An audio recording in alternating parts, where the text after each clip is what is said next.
What is up, guys? It is the Bluebloods here, coming back at y'all with another Week 3 preview, man. And we got such an interesting matchup down in Monroe, Louisiana.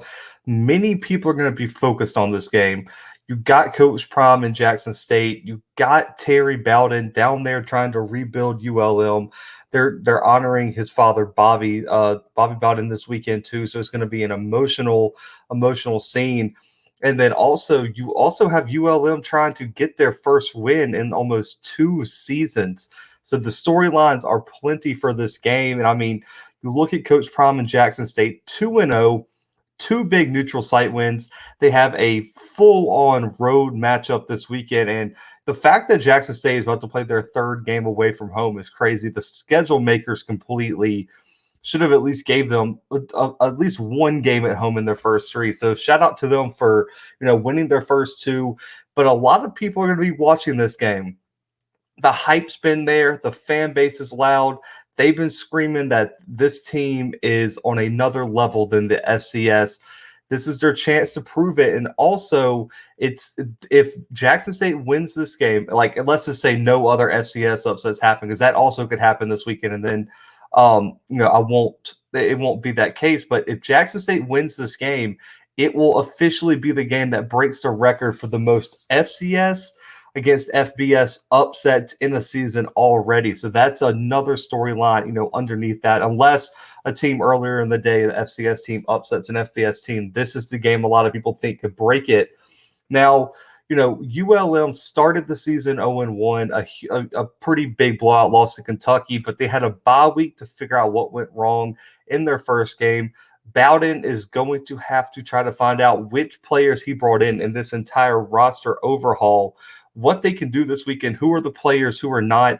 The Warhawks have 62 new players on this roster from the previous year. So this is a completely new team. They hit the transfer portal hard. They've recruited hard. So this ULM team is a new look team as they're going to take the field this Saturday night against Jackson State. And if you're going to be looking for this game, it's on ESPN Plus streaming services only, 7 p.m. Central Time.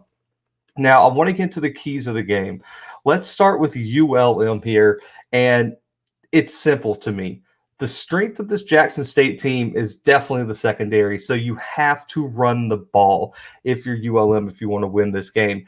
One, you have to keep yourself out of third and long situations, because once you find yourself in third and longs, this Tigers defense is going to dial up the blitz and they're going to get to your quarterback. If you can't use their defensive line aggression against them, it's going to be a long day. And it's hard to come away with takeaways when you look at the stats. It's kind of hard to see who the playmakers are, because this week 1 matchup with Kentucky really was overmatched. So I don't take a lot away from that game. But it's going to start with Caden Roach, who was one of the guys who scored I believe, Kentucky's only touchdown last week. He was the starting running back to kick off the game. I think he kept that position. But I want you guys to remember Isaiah Phillips and Andrew Henry are also going to be some rotational pieces. ULM in this offense likes to use a multi-back system. They had 4 running backs have multiple carries last week, so they're going to try to rotate fresh bodies in and try to wear down this defensive front for Jackson State. Now, I want to see a lot, and I was calling for Tennessee State to do this, and they didn't. Delayed runs, counters, screens, dump-off passes, things like that, things that will take advantage of the aggression that front seven has for JSU. Niles Gaddy, Antoine Owens, Coinus Miller, all those guys like to get upfield and be aggressive. If you can use that against them and get behind them, get your playmakers into some space, you can really make some plays against this Jackson State team. You saw FAMU do it occasionally, but they weren't consistent enough to get that game. I also don't want you guys to sleep on Chandler Rogers at quarterback.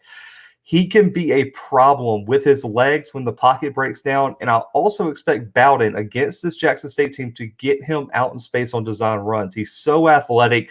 He was a 3-star recruit, committed to Southern Miss, transferred to Blaine College. That's, in case you guys don't know, that's Cam Newton's college. But when you look at what he did his senior year, he had 1,100 rushing yards, 13 rushing touchdowns when he was playing high school football down in Mansfield, Texas. The running game for me, especially the quarterback running game, is going to open up the play action attack. And that's going to be something I want to see how this JSU secondary responds to, because what happens when you can play action and Shiloh and those safeties start creeping down into the box? Can you get behind them and create some explosive plays? Because that's one thing Jackson State has done a great job of doing, except for, one play late in the Tennessee State game.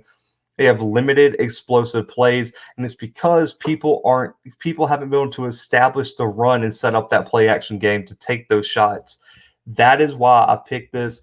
You have to run the ball to set up some deep shots, to get that secondary into a certain position. You got to get those safeties coming down the box. You got to get those one-on-one matchups on the outside and take advantage of that somehow. That's going to be the key. And also, when you get those matchups, Chandler Rogers has to be consistent. If you have an open throw and you have an opportunity to get a chunk play, you have to make the throw, because if you miss it, it's a momentum killer, and this Jackson State defense will just keep getting more and more confident. So you have to make the most of your opportunities. Now, y'all have watched this channel. The key for Jackson State, I told y'all, is not going to be any different from what it has been. It's been this for 2 straight weeks, and until someone stops it, Shedeur being a distributor and getting the ball to his athletes in space is absolutely going to be the key for Jackson State. And I want to say Sanders showed out last weekend. He's done an excellent job all season getting the ball to his playmakers against Tennessee State and FAMU.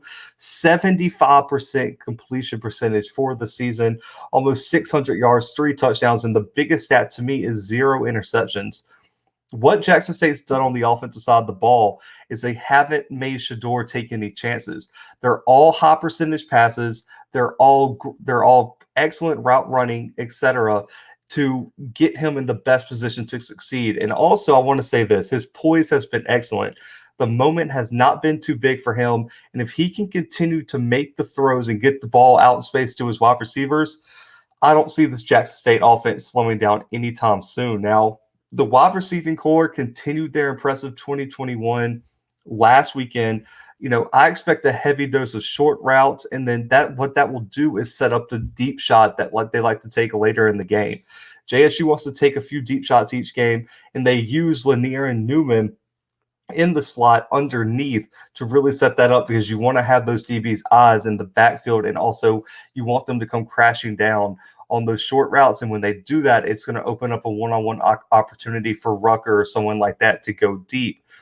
And for me, Newman and Lanier make up one of the most dangerous slot duos in the entire FCS. It's so hard to find someone who can guard them both in a 5-wide set when they're both on the field. Lanier has 11 catches and a touchdown. Newman has already racked up 9 catches this year. And they are absolute magicians in space. If you can get them at full speed where they're running against someone, I don't think anyone can keep up with them step for step. They are that explosive. Now, Rutgers the matchup nightmare on the outside. And for me, he is Shedeur's safety net. If things break down and you see him in one-on-one coverage, throw it up and let him ball out. 8 catches, 155 for the leading receiver for JSU. But I mentioned this last week, I still want to see Rucker utilize more in the red zone. He's a clear advantage. He's a mismatch for almost every DB in one-on-one coverage.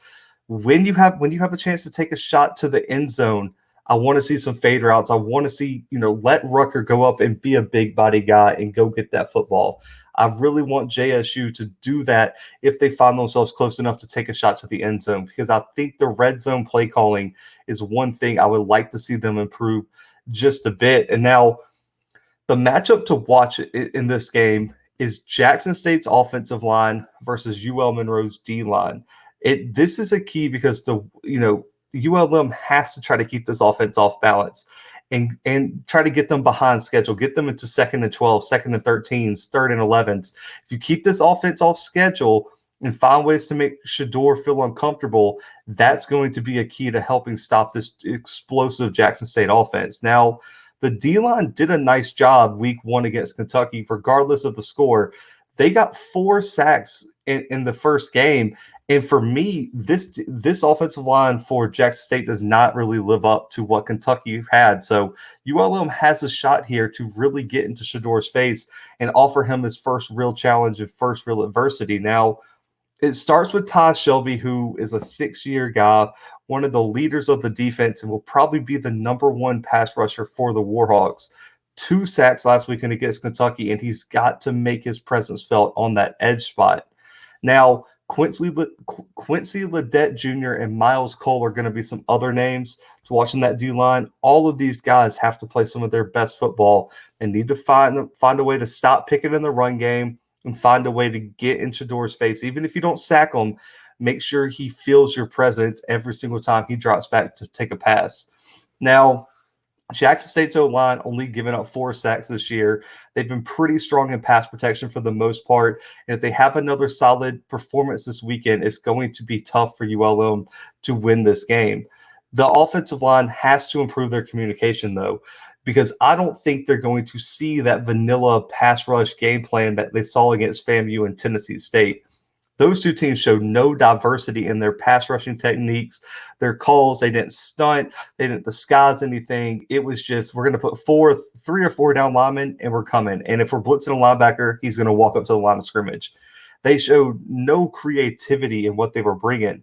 Now, this matchup is so important for the outcome in this game because if ULM can make Shador feel them, this offense could be limited because they lack a consistent running game.